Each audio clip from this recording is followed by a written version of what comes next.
Monsieur, pardonnez-moi pour cette belle histoire de Noël et du bon corps.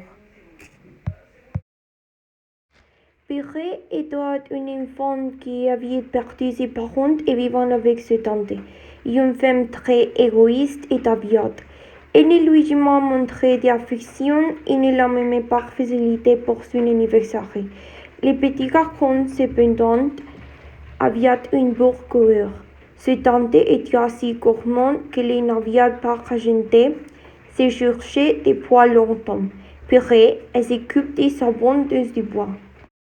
Le 24 décembre, Pierre était très nerveux et savant que sur le Père Noël.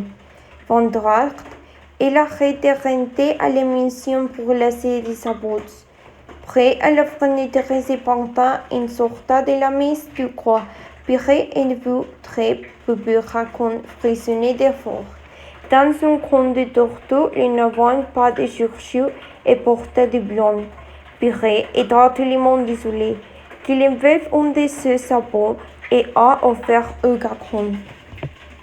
De retour à la maison, la tante de Pierre était furieuse, l'occise et la vide. Vous avez déjà perdu un de vos sabots. Qu'il au raconte.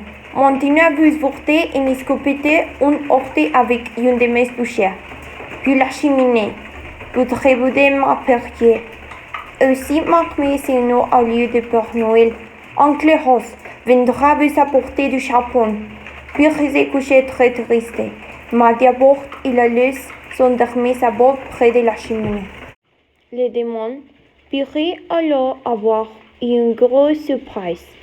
Il se leva très tôt et parfois à peine dormi.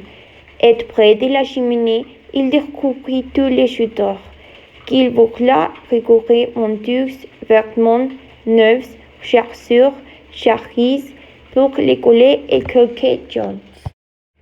Pierre courut à la fenêtre et quand il leva vers le ciel, il découvrit le dernier de Père Noël, qui s'élégante à ses côtés, un garçon vêtu blanc regardait le garçon et qui lui donnait son savon et toi le bébé Jésus.